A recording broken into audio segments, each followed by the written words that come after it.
ओम नमो भगवते वासुदेवाय। ओम नमो भगवते वासुदेवाय। ओम नमो भगवते वासुदेवाय। नारायणं नमस्कृत्यं नरं चैव नरोत्तमं देवीं सरस्वतीं व्यासं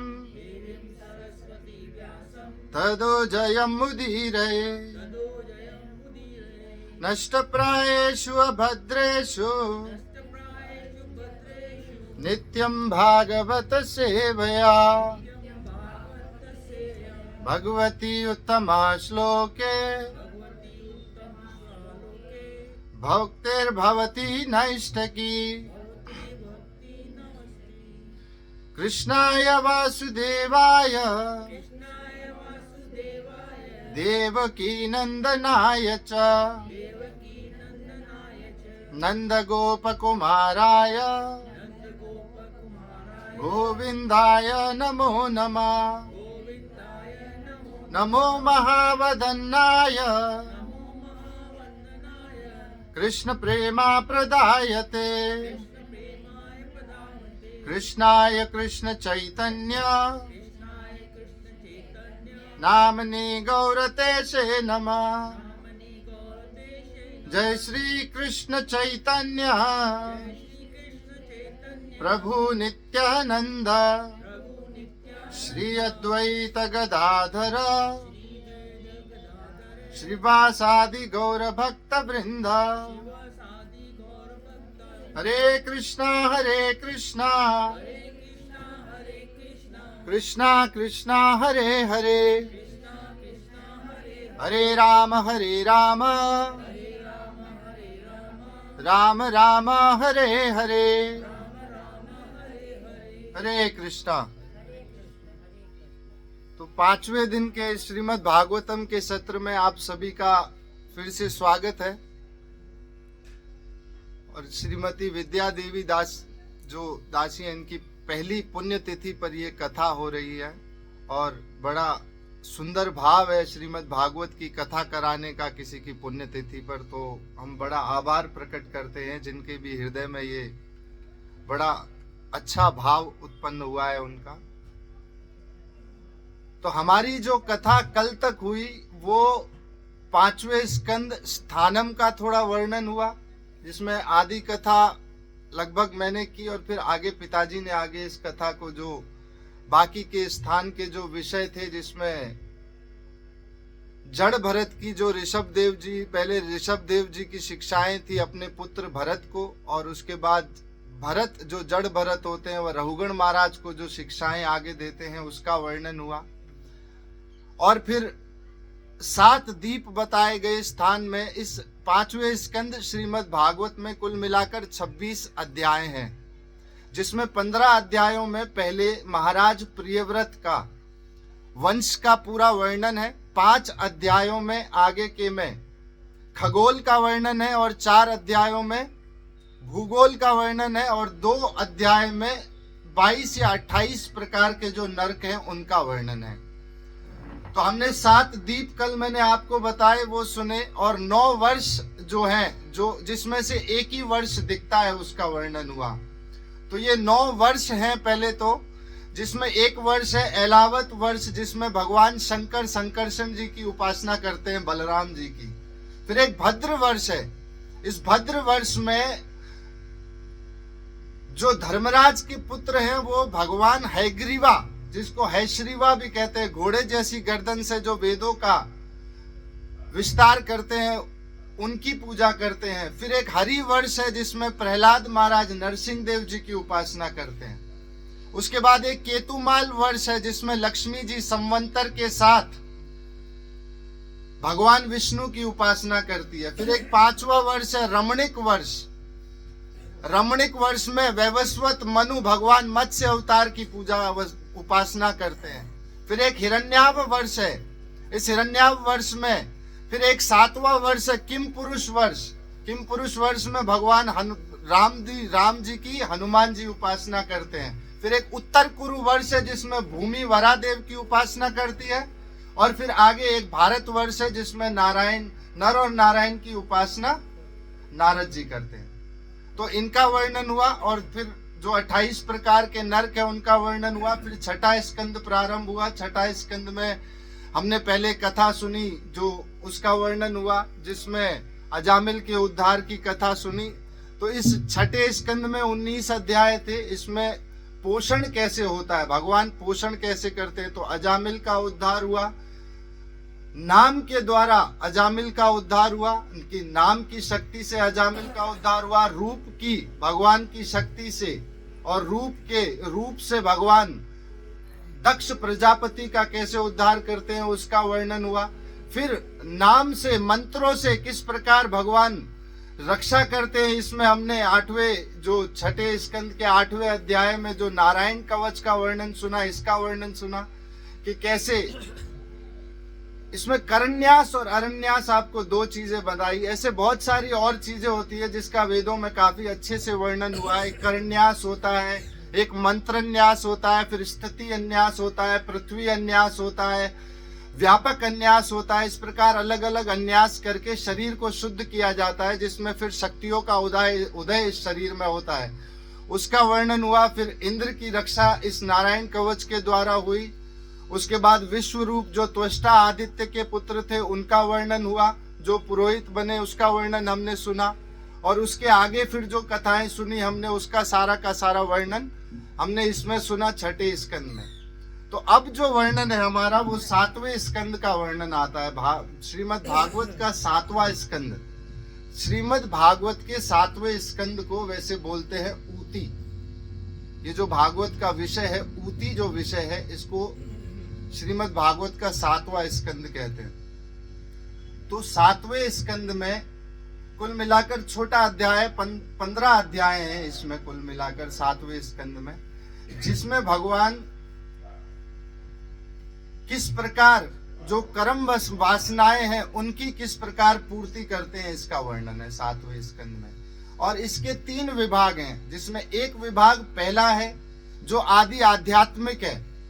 5 अध्यायों में आदि आध्यात्मिक विभाग से हिरण्यकशिपु की तपस्या का वर्णन है। आगे के 5 अध्यायों में प्रहलाद महाराज जी का आदि आध्यात्मिक जो मार्ग है उससे किस प्रकार है, जिसमें भगवान नरसिंह देव जी किस प्रकार इसमें जो भगवान का अवतार होता है और इसका वर्णन है। और आगे के 5 अध्यायों में नारद जी की जो शिक्षाएं हैं युधिष्ठिर महाराज को वर्णाश्रम धर्म की, उसका वर्णन है। तो अब हम 7वें स्कंद को प्रारंभ करते हैं। पहले तो 7वें स्कंद में जो शुरुआत होती है उसका वर्णन करते हैं। पहले भगवान वराह अवतार से जब हिरण्याक्ष का जब भगवान वराह ने उद्धार किया, तो हिरण्याक्ष के उद्धार के बाद माता दिति उनकी पत्नी और पुत्र आदि उनके शरीर पर विलाप कर रहे थे। तब वहां पर आते हिरण्यकशिपु, असुर है हिरण्यकशिपु, लेकिन आपने सुना ही कि जय और विजय ही है हिरण्यकशिपु और हिरण्याक्ष। तो यहाँ हिरण्यकशिपु आत्मज्ञान का उपदेश देता है, किनको? अपनी माता दिति को और अपने भाई की पत्नी और पुत्रों को, कि तुम क्यों विलाप कर रही हो इस पर, ये तो शरीर नश्वर है, आत्मा तो सदैव अमर है, सिर्फ शरीर ही मरता है। और तुम्हारे रोने और विलाप करने से ऐसा संभव नहीं है कि आपके जो ये पति है ये वापस आ जाएं। तो इस प्रकार विलाप करने से कोई भी फायदा नहीं है। यमराज आ गए, छोटे बालक बनकर ये समझाने लगे, तुम क्यों रो रही हो, किस प्रकार ये जिनकी मृत्यु हुई है ये खाली इनकी नहीं हुई है, पीछे यमराज आपके लिए धनुष बाण लेकर मृत्यु आप ही के लिए भी अनुसंधान कर कर बैठी हुई है। तो सभी की मृत्यु होनी है, ये निश्चित है। तो मृत्यु के इस संदर्भ में एक छोटी कथा आती है। एक राजा होते हैं, अपने राजमहल में मखमल के बिस्तर पर, सैया पर आराम कर रहे होते हैं और नींद नहीं आ रही होती है राजा को। अपने मखमल की सैया पर राजमहल में अपने कक्ष में नींद नहीं आ रही थी उनको। और जब इस अवस्था में विचार करने लगे राजा कि मुझे नींद क्यों नहीं आ रही है, मेरे पास सब ऐश्वर्य वैभव है, फिर भी मैं सो नहीं पा रहा हूं, तो एक गंभीर आवाज होती है आकाश से कि राजा मेरा ऊंट खो गया है, मुझे मेरा ऊंट ढूंढने के लिए मैं इस राजमहल में आया हूं। राजा हंसता है। राजा कहता है इस राजमहल में तुझे कोई ऊंट मिलेगा? ये राजमहल है मेरा, इसमें कहां ऊंट? तुम गलत स्थान पर आ गए हो। और आवाज बहुत गंभीर थी। जिस प्रकार राजा उस मखमल की सैया पर सुकून ढूंढ रहा था, आराम ढूंढ रहा था, इसी प्रकार ये जो गंभीर आवाज थी ये ऊंट उस राजमहल में, दोनों की ही जो मार्ग है दोनों का वो ही गलत था। तो ये गंभीर आवाज तो अब चली जाती है, सुबह होती है। सुबह होकर राजा राजमहल में आता है, फिर वही गंभीर आवाज सुनता है। अब इस बार ये गंभीर आवाज दूर दरवाजे पर, राजमहल पर उसके मंत्री से, उसके सेना से, उसके जो वहां पर सेना बैठी हुई है, जो अंग रक्षक है उस सेना के, उससे बात कर रहे हैं कि मुझे यहाँ अंदर आने दो और ये धर्मशाला है, मुझे यहाँ रुकना है, मुझे यहाँ रुकना है, ये धर्मशाला है। तो वो सैनिक उसे कहते हैं आप यहाँ से जाओ, ये धर्मशाला नहीं है, देख नहीं रहे हो ये राजा का कक्ष है, ये राजा का निजी महल है, ये कोई धर्मशाला नहीं है। अब आवाज गंभीर थी और राजा को आवाज बहुत अच्छे से याद थी, क्योंकि ज्यादा समय नहीं हुआ, अभी रात को ही वो आवाज सुनकर आए। तो आवाज गंभीर थी। दोबारा जब यही बहस राजा दूर से देख रहे थे, उसे देखा जब, थे तो सन्यासी जैसे ही कोई, जब वहां राजा देखते हैं फिर मंत्री से यही बात करते हैं, ये राजा का कक्ष है, राजा का महल है, यहाँ कोई धर्मशाला नहीं है, आप आगे जाओ यहां से। अब राजा स्वयं उठकर आ जाता है। अब राजा कहता है तुम मूर्ख हो, तुम्हें समझ नहीं आ रहा है, ये सब तुम्हें समझा रहे हैं कि ये राजा का निजी महल है, ये कोई धर्मशाला नहीं है जहां तुम आ गए हो। तब ये गंभीर आवाज में तो जो आए हुए सन्यासी थे ये बोलते हैं उससे, राजा ये धर्मशाला ही है। राजा कहता है नहीं है, वो देखो मेरा सिंहासन वहां पर, वहां मैं बैठता हूं। कहता है कौन सा सिंहासन? कहता है वो सिंहासन। कहता है मैं यहाँ बहुत पहले आया था, तब यहाँ कोई और बैठा था। कहता वो मेरा पिता था। राजा फिर पूछता है, राजा कहता है, वो फिर सन्यासी पूछता है उससे, तो ये धर्मशाला है? कहता है नहीं, मैं यहाँ इससे पहले आया था, तब कोई फिर और बैठा हुआ था। तो कहता वो मेरा परदादा था। तो कहता मैं इससे भी पहले आया था, तब कोई और बैठा हुआ था यहाँ। तो कहता है वो मेरा पड़ दादा था। तो कहता है राजा यही तो मैं तुम्हें समझाने का प्रयास कर रहा हूं, ये धर्मशाला है, यहाँ जो आता है वो सदा के लिए नहीं रहता है। अब राजा का जो हृदय है वो बड़ा द्रवित हो गया। अब राजा जाकर अपने महल के जो राज में, जो उसका पूरा राज्य था, उसके चौराहे पर जाकर कुटिया बनाकर रहने लगे राजा। और वहां जब कुटिया बनाकर रहने लगे तो बड़ा उपद्रव हो जाता था। वहां लोग आते थे, उनसे पूछते थे कि यहाँ पर बस्ती कहाँ है, और वो रास्ता बताता था आगे से दाहिने मुड़ जाओ। और लोग फिर घूमकर आते थे वापस और उससे कहते थे अरे कैसे मूड हो तुम, पागल हो, वहां बस्ती नहीं है, वहां तो शमशान है। तो राजा वहीं पर उनसे कहता था यही तो मैं तुम्हें बता रहा हूं कि वो जो शमशान है वो बस्ती है, वहां जो एक बार गड़ गया वो दोबारा नहीं आता। और तुम जिसे बस्ती कह रहे हो वो धर्मशाला है, वहां तो लोग आते हैं और फिर चले जाते हैं, थोड़ा समय रुकते हैं फिर चले जाते हैं। तो कोई भी ऐसा नहीं है जो जीवन में जीवित पूर्णता कभी रह सकता है। तो ये चिरंजीवियों को तो किस प्रकार मिला है, उनकी तपस्या और उससे मिला हुआ ये जीवन है। तो ये मृत्यु के संदर्भ में ये शिक्षाएं दे रहा है कौन? हिरण्यकशिपु। किसको दे रहा है? अपनी माता दिति और उनकी पत्नियों को। और अभी आत्मज्ञान, और फिर बाहर जाता है और बाहर जाकर ऐसे क्रोध में बोलता है कि मुझे अजर और अमर होना है।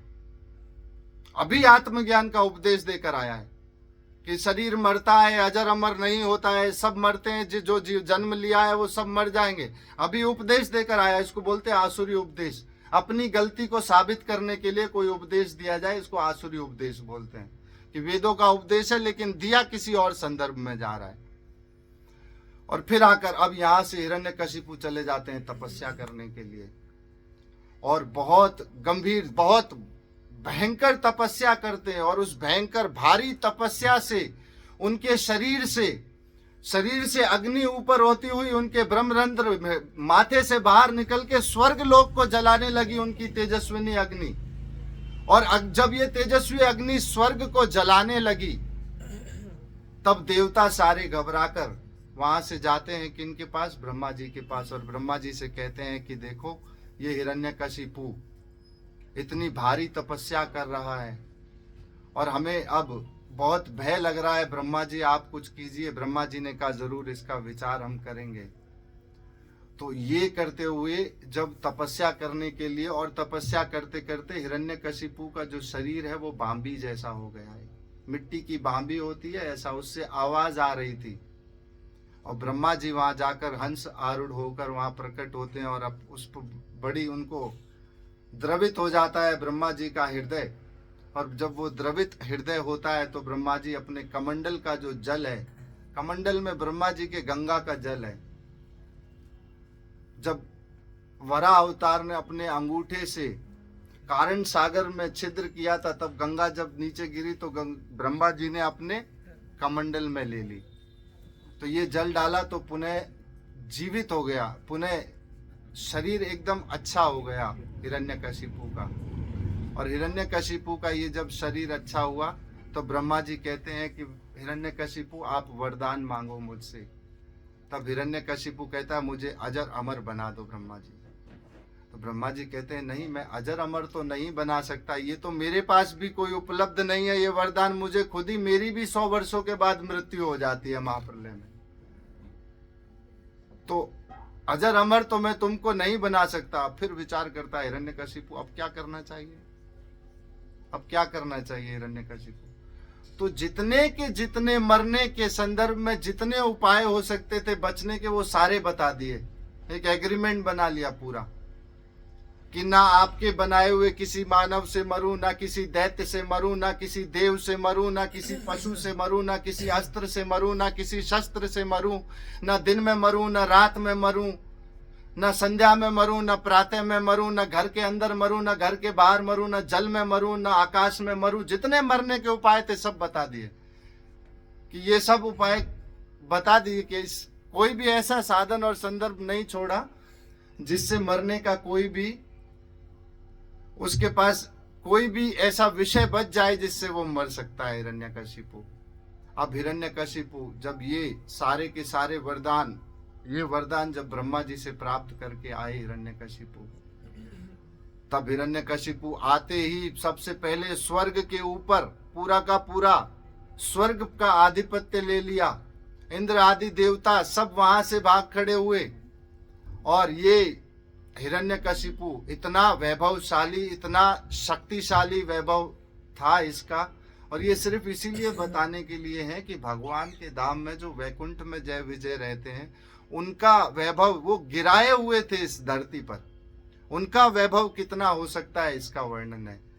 तो ऐसा हिरण्यकशिपु का भागवत में वर्णन आता है कि नदियों में रस का प्रवाह होता था, पहाड़ आदि सारे रत्न उसके लिए प्रकट कर देते थे, पवन देव तो आकर खुद उनको हवा देते थे, वरुण देव जल लेकर आकर उनको देते थे, ब्रह्मा जी रोज उपासना करने के लिए आते थे उनकी।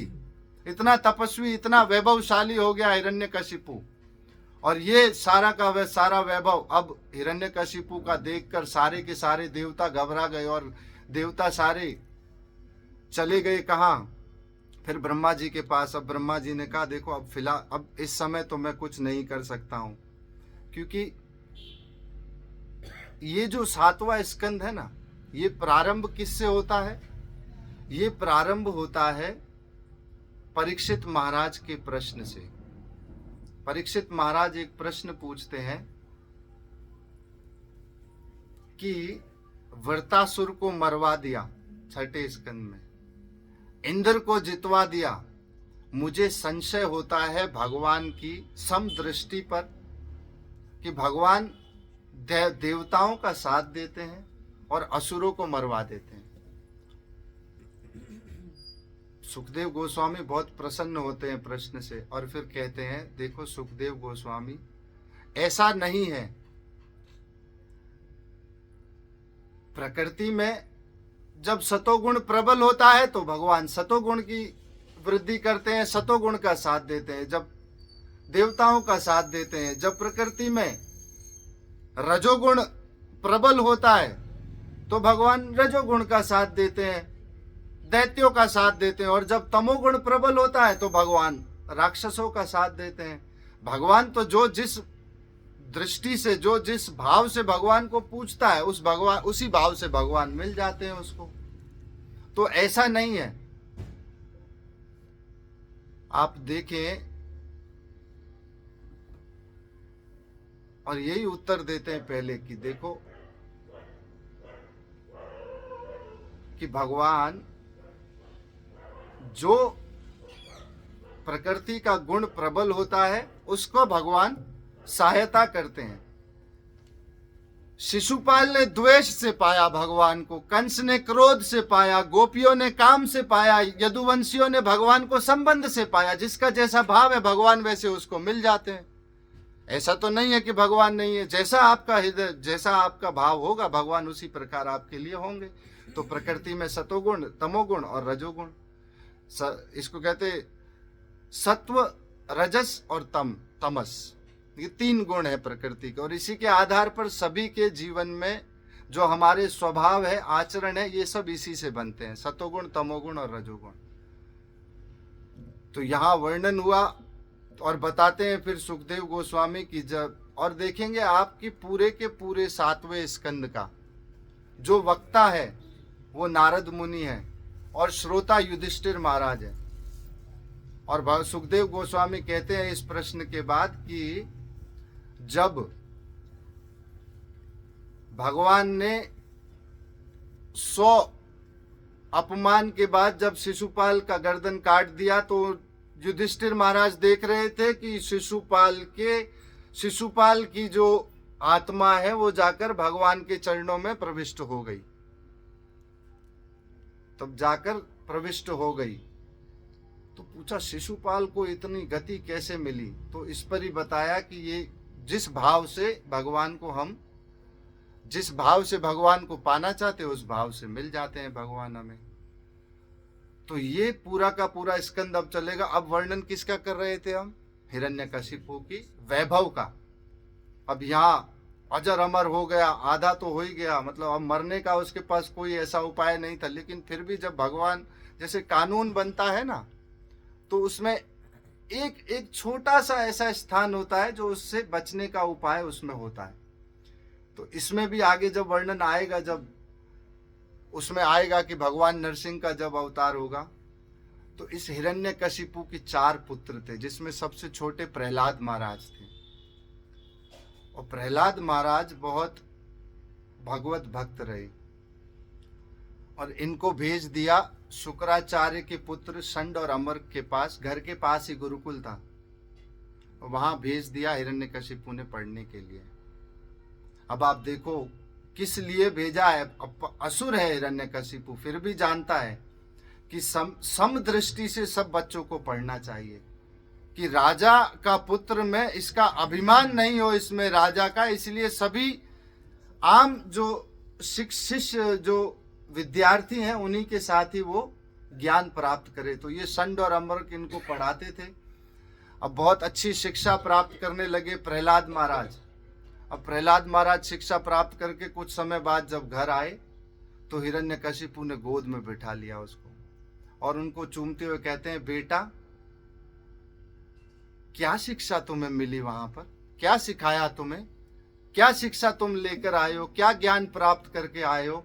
तो कहता है, पिताजी ये शरीर है, ये छूट जाता है, हम सबको भगवान का भजन करना चाहिए, हरि का भजन करना चाहिए, इसके अलावा कुछ नहीं है। ये सारा का सारा संसार प्रपंच है, माया है, हिरण्यकशिपु को बड़ा क्रोध आया, पहले तो हंसा बहुत जोर से और फिर कहता है अरे संडामर्क यहाँ आओ, देखो सब जगह एक बार खोजो, कहीं विष्णु के दूत आए हुए हैं, मेरे बच्चे को क्या शिक्षा दे रहे हैं, तुम जाओ इसे अच्छे से असुर और काम और धर्म और इनकी शिक्षा दो, सारे की सारी शिक्षाएं दो। कोई विष्णु दूत है वहां पर जो इसको कोई ऐसी शिक्षाएं दे रहा है जो ठीक नहीं है।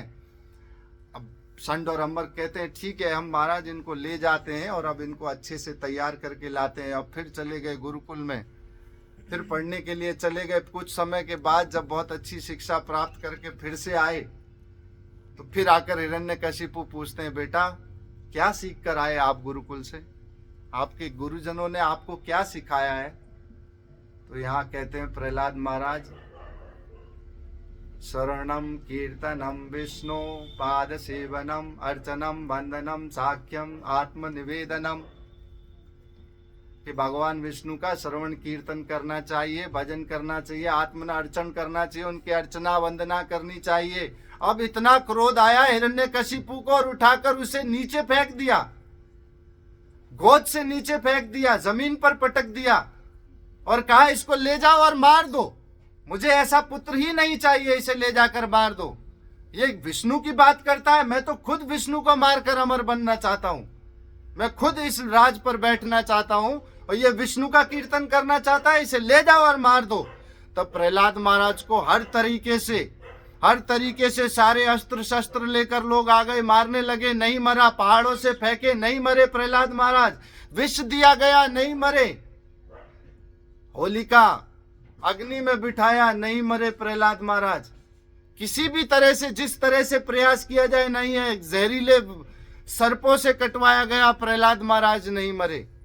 जो मरने के सारे आवश्यक प्रयास थे वो सारे के सारे कर लिया, प्रहलाद महाराज मरे नहीं। तब हिरण्यकशिपु सोचता है जरूर इसकी कोई रक्षा करता है। फिर पुरोहितों से कहा, कृत्या प्रकट की, जाओ इसे मार दो। कृत्या को भगवान विष्णु के चक्र सुदर्शन ने काट दिया और कृत्या ने जाकर अपने ही पुरोहितों का गला काट दिया। अब फिर प्रहलाद महाराज कहते हैं भगवान विष्णु सुदर्शन, आप में यदि ये पुरोहित सच्चे हैं तो आप उन्हें पुनः जीवित कर दीजिए। पुनः जीवित कर दिया। इस प्रकार हर प्रयास किया लेकिन किसी भी प्रकार से प्रहलाद महाराज मरे नहीं। तब फिर संड और अमृक आए और कहा कि हम अपने पिता शुक्राचार्य के पास इनको लेके जाते हैं, वो इनको साम दाम दंड भेद की सारी शिक्षाएं देंगे, तब शायद इनको समझ में आए। या अबोध बालक है, शायद समझ नहीं पा रहा है कुछ। अब यहाँ से फिर ले जाते हैं उनको शिक्षाओं के लिए गुरुकुल में। अब फिर वहां जाकर प्रहलाद महाराज अपने सारे जो बच्चे उनके साथ शिष्य विद्यार्थी पढ़ते थे वो सारे इतने प्रभावित हो गए प्रहलाद महाराज की भक्ति से। और प्रहलाद महाराज की इस भक्ति से प्रभावित होकर सारे उनके पास बैठ गए। और प्रहलाद महाराज पहले तो पूछा बहुत बार, हिरण्यकशिपु ने पूछा, संड अमृक ने पूछा, ये शिक्षाएं आप लेकर कहां से आए हो। प्रहलाद महाराज ने कुछ नहीं कहा, उल्टे सीधे उत्तर कुछ भी दे देते थे जो समझ में ही ना आए। लेकिन जब विद्यार्थियों ने उनसे पूछा, उनके साथियों ने उनसे पूछा, प्रहलाद तुम ये शिक्षा कहां से लेकर आए हो, तुम तो असुर हो, हमारे सामने आपका जन्म हुआ है, आप ये शिक्षा लेकर कहां से आए हो। तो प्रहलाद महाराज बताते हैं कि जब मेरे पिताजी हिरण्यकशिपु, मेरे जो हिरण्याक्ष चाचा या ताऊ जो थे, वो उनकी मृत्यु के पश्चात जब विलाप करते हुए मेरे पिताजी कहाँ चले गए, हिरण्यकशिपु तपस्या करने के लिए। और तपस्या करने के लिए जब गए वहां पर हिरण्यकशिपु, तो मेरी माता कयादु को देवता सारे उठाकर ले गए, अपहरण कर कर देवता ले जाने लगे। तब नारद जी वहां प्रकट हुए और नारद जी कहते हैं तुम इन स्त्री को कहाँ ले जा रहे हो, आप गर्भवती थी उस वक्त कयादु। और कयादु वहां फिर नारद जी कहते हैं ये तो बस देवता कहते हैं, अरे सपोले का बेटा तो कैसा होगा, सांप का बेटा सपोला ही होगा, ये मरेगा तो ही ठीक है, इनको जीने का कोई अधिकार नहीं है। नारद जी कहते तुम्हें क्या पता कैसा होगा, हो सकता है कोई भागवत पुरुष पैदा हो जाए, कोई भक्त पैदा हो जाए, जन्म ले ले भगवान का। नारद जी कहते हैं, नारद जी की बात मान लेते। नारद जी अपने आश्रम में ले जाते हैं कयादु माता को, और रजस्वला जो स्त्री की रजस्वला होती है और वरदान देते हैं कि आपके पति, आपके जो पति हैं वो जब तक नहीं आएंगे तब तक आपको कोई रजस्वला नहीं होगी, आप ये बैठिए। और प्रहलाद महाराज ने गर्भ में नारद जी के सारे उपदेश सुने हैं। गर्भ में, जैसे अभिमन्यु सारा गर्भ में सीख कर आए थे, ऐसे प्रहलाद महाराज ने सारी की सारी शिक्षाएं नारद जी से भक्ति के संदर्भ में सीखी हैं। भगवान की भागवत की कथा का श्रवण किया है, नारद जी से गर्भ में सब कुछ सीख कर आए हैं। माता कयादू तो सब भूल गई है, लेकिन नारद जी को सब याद है, अभी भी प्रहलाद महाराज को सब अभी तक याद है। तो ये जब बताते हैं कि मैं ऐसे ये सारी की सारी जो शिक्षा है ये भगवान से, नारद जी से, जो भक्ति के आचार्य हैं उनसे लेकर आ रहा हूँ ये शिक्षाएं। तब यहाँ पर नारद जी का वर्णन करते हुए बताते हैं प्रहलाद महाराज के, मुझे नारद जी ने बताया कि भगवान विष्णु किस प्रकार इस धरती का, इस पूरे ब्रह्मांड का संचालन करते हैं, किस प्रकार ये जो सृष्टि है वो करते हैं। ये सारा का सारा वर्णन जब भागवत का सुनकर, ये सारा का सारा वृत्तांत अपने मित्रों को सुना दिया उन्होंने, और मित्र बड़े प्रभावित हो गए उनसे। अब यहाँ हिरण्यकशिपु ये सारे के सारे इतने प्रभावित हो, ये कीर्तन करने लगे, हरे कृष्णा कृष्णा कृष्णा हरे हरे, हरे राम राम राम हरे। संडमर्क घर पे प्रसाद पा रहे थे, सुना इतनी तेज कीर्तन, उठकर बाहर आ गए। बोला अरे बाबा ये तो हम तो खुद ही आधीन है हिरण्यकशिपु के, अगर इसका इस तरह से ये कीर्तन करेंगे तो हिरण्यकशिपु तो हमें महाराज नहीं छोड़ेंगे। अब यहाँ से हिरण्यकशिपु कहता है ये किस कीर्तन की आवाज आ रही है, लेकर आओ इस पुत्र को मेरे सामने, इसे तो मैं मेरे हाथों से ही मारूंगा।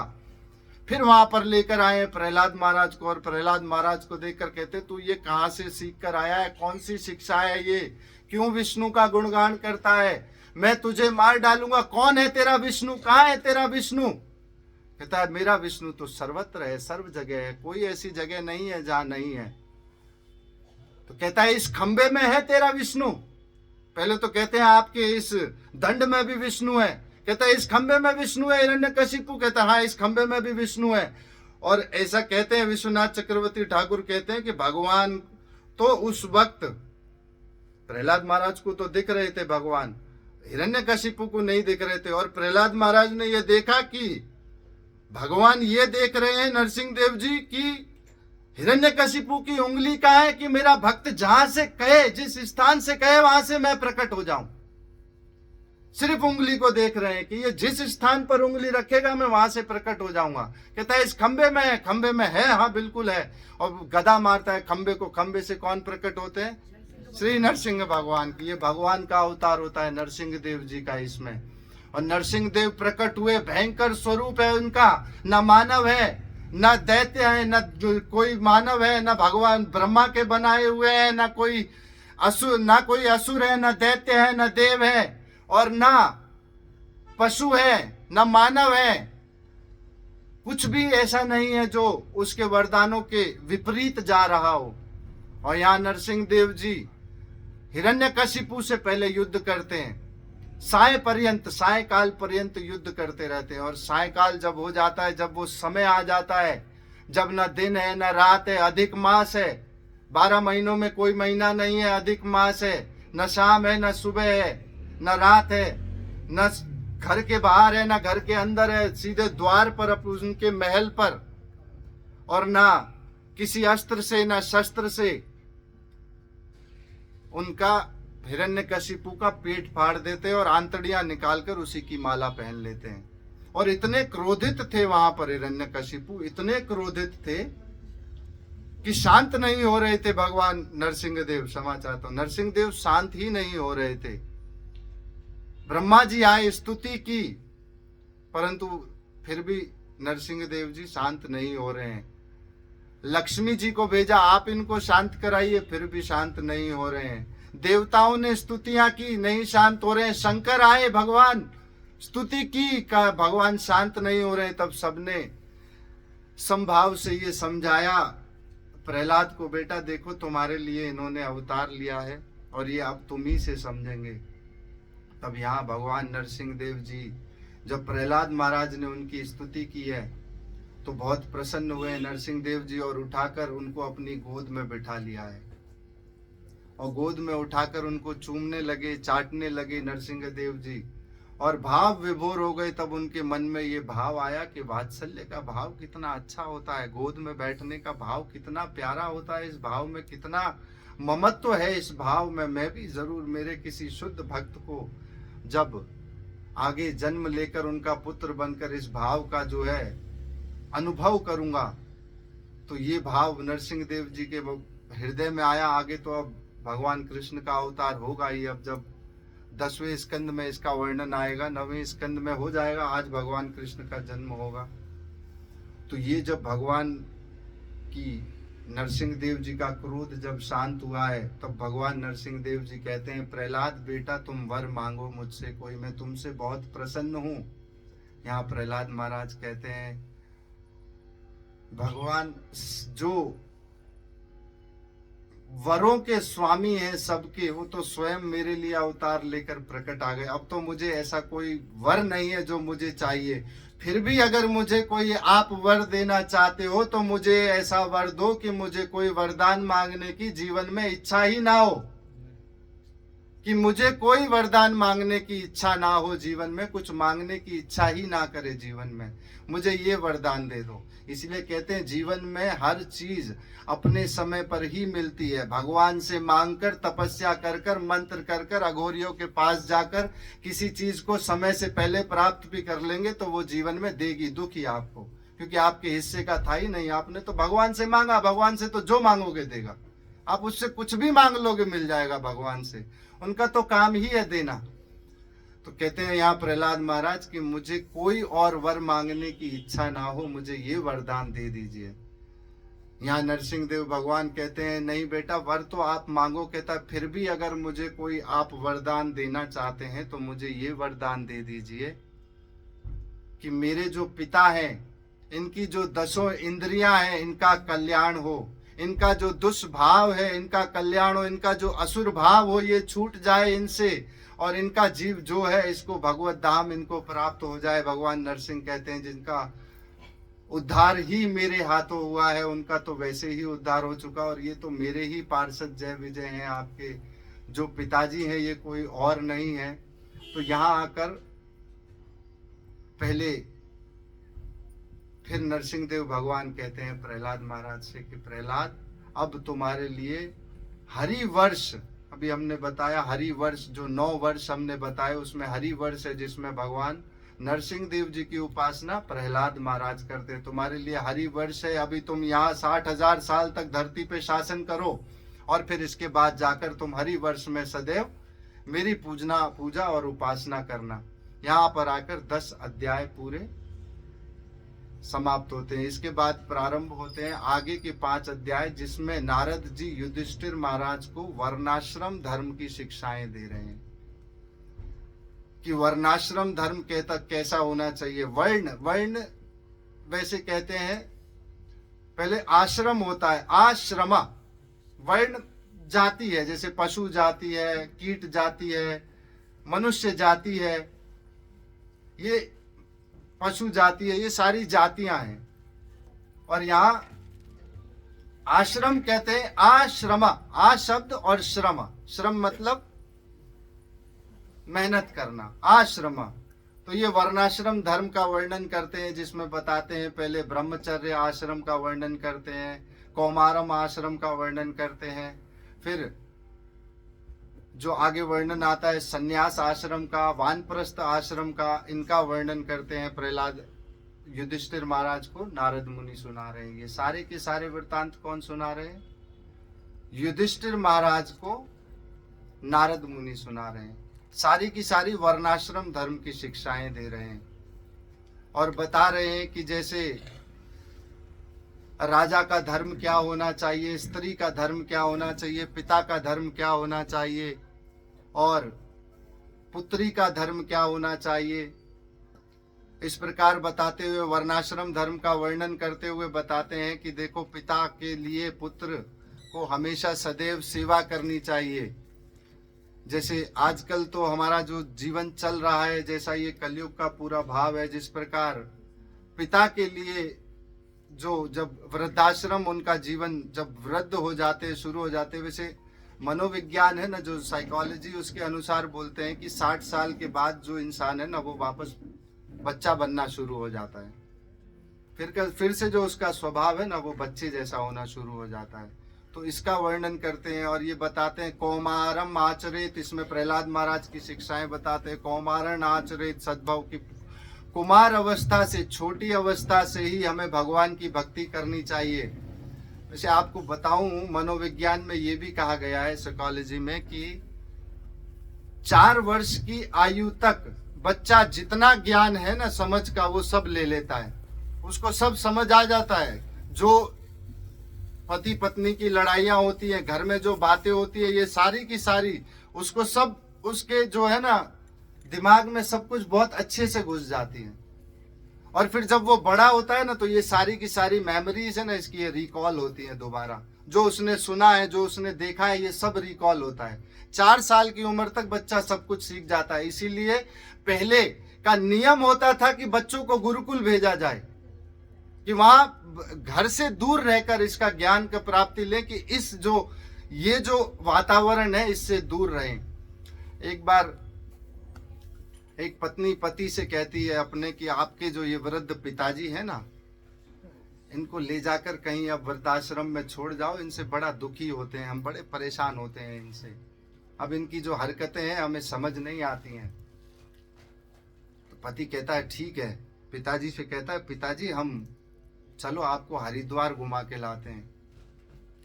कहता है ठीक है बेटा चलते हैं। अब हरिद्वार घुमाने गया है, वहाँ नदी किनारे गंगा में स्नान कराकर वहाँ बिठाया, एक बेंच पर बिठा दिया और बेंच पर बिठाकर पिताजी से कहता है पिताजी आप यहाँ इंतजार कीजिए, मैं आता हूँ। वो जाने लगा तो पिताजी जोर जोर से हंसने लगे, पहले बहुत जोर से हंसने लगे और फिर थोड़ी देर बाद और जोर से रोने लगे। बेटा पूछता है पिताजी आप हंस क्यों रहे हैं? कि बेटा हंस तो मैं इसीलिए रहा हूं कि मुझे तू अब वापस लेने नहीं आएगा। मैं जानता हूं अब तू मुझे वापस लेने नहीं आएगा। कहते फिर पिताजी आप रो क्यों रहे हो? कहता मैं रो तो बेटा इसीलिए रहा हूं कि मैं भी यहाँ पर अपने पिता को इसी तरह बेंच पर छोड़कर गया था, कोई और नहीं, मैं भी इसी तरह मेरे पिता को इसी तरह बेंच पर छोड़कर आ गया था और यही तू मेरे साथ कर रहा है। बेटे का बड़ा हृदय ऐसा हुआ, वापस आ गया पत्नी के पास। पत्नी कहती है इनको तो मैंने कहा था छोड़कर आ जाओ, आप फिर उठा कर ले आए इनको। कहता है देख मेरी पत्नी, मैं जो कर रहा हूं वो ठीक है, नहीं तो ये जो तेरा बेटा है ये मेरे को किसी बेंच पर छोड़कर आ जाएगा आगे, ये मेरा बेटा भी यही करेगा। तो जो जीवन में बच्चा सीखता है वो कहाँ से सीखता है? अपने ही माता पिता से, अपने ही आसपास का जो वातावरण होता है उससे ही वो सारा ज्ञान प्राप्त कर लेता है।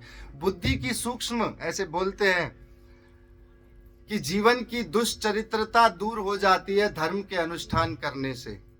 इंद्रियों की जो वृत्ति है, वासनाएं हैं, उनकी निवृत्ति किससे होती है?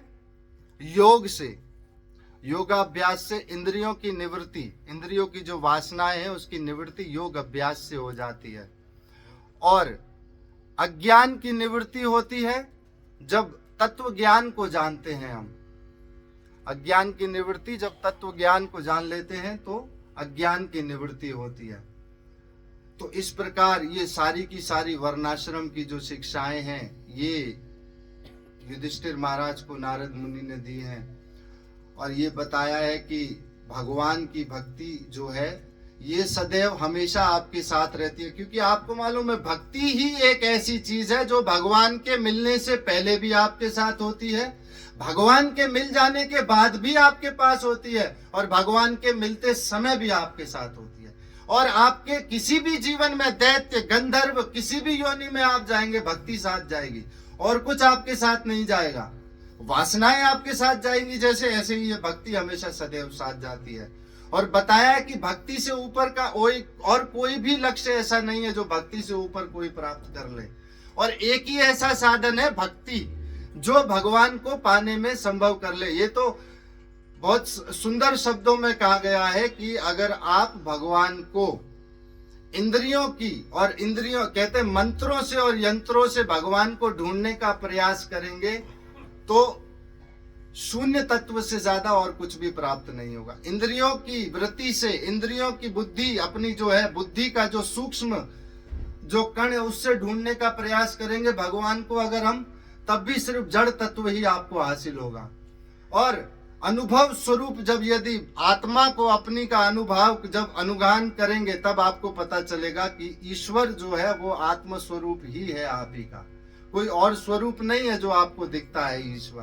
ईश्वर और परम ईश्वर में इतना ही फर्क है। ईश्वर तो सदैव हमारे साथ रहते हैं, परम ईश्वर वो है जहां तक हमें पहुंचना है। तो ये सदैव आप ही के साथ रहते हैं। ये सारी की सारी शिक्षाएं चल रही हैं। इसके बाद बताते हैं नारद जी कि देखो जीवन में यदि जैसे मैले कपड़े पहना हुआ व्यक्ति किसी भी स्थान पर बैठ जाए उसे कोई फर्क नहीं पड़ता है। मैले कपड़े पहना हुआ व्यक्ति किसी भी स्थान पर बैठ जाए उसे कोई फर्क नहीं पड़ता है। ऐसे ही जीवन में यदि भक्ति और तपस्या जीवन में होगी तो सदैव आपका कल्याण ही होगा। और फिर आगे जो है इसका वर्णन सुनाते हैं किसका, युधिष्ठिर महाराज को नारद मुनि एक अवधूत का वर्णन सुनाते हैं। अवधूत का एक वर्णन अंतिम जो अध्याय है इसमें सुनाएंगे 7वें स्कंद के में। फिर इसके बाद 8वां स्कंद प्रारंभ होगा मनवंतरों का। तो मैं तो यहाँ आज वाणी को विराम देता हूँ। हरे कृष्णा।